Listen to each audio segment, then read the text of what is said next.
And so over the years, in various ways, I've been involved as I was able in politics.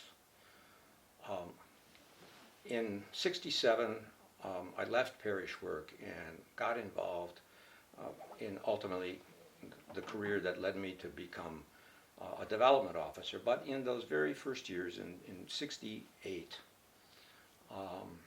I became a writer for a local congressional candidate who was running on a peace platform in relationship to the Vietnam War.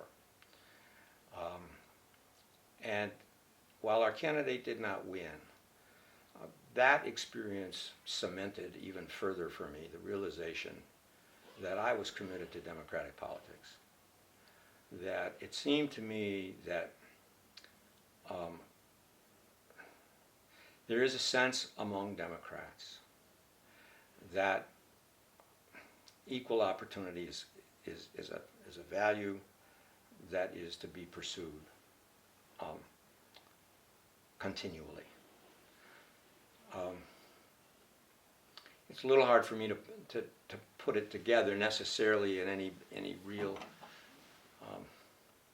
coherent sequence because I'm spanning so many years in talking about it. The other thing that I had become aware of was that one of the reasons that Truman won that election back in '48 was that he was able to connect with middle class folk and working folk, and that one of the values of the Democratic Party is a concern for working folk. And so in our current climate, the realization that if we don't maintain a serious focus on enabling this to be a government that helps people have opportunity, then we will lose the heart of what the American experiment is all about. And so, at various times in various ways, I've been a Democratic volunteer. I've been on the Fairfax County Democratic Committee for, I can't remember anymore how many years, 20, 30, close to 30 years. And while I've not been able to be heavily involved in terms of direct involvement, I have been involved in my local precinct.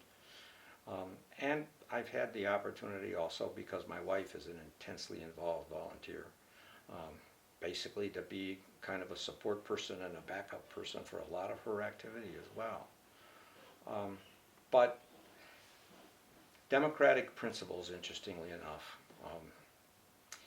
and some of the concerns that grow out of Christian faith for the poor, the dispossessed, for justice, are things that seem to me to be principles that have to do not only with faith, but they have also to do with the common good. And it seems to me that the democratic principles are a commitment to the common good. And that's why I'm involved in the ways that I am. And I suppose as I think about it now, in terms of the contemporary situation, the reason that I am so committed to working for Obama's reelection and care deeply about Obama's reelection is that the president is clearly focused on some of these same principles. And the tragedy of the current situation is that the forces that are opposed to him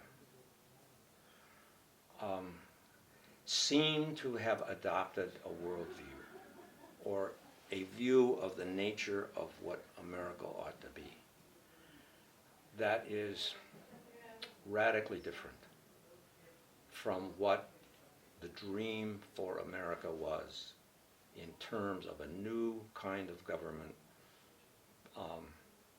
that focused on the rights of the individual, that focused on, but at the same time was focused on the value of government as the way to address the common good.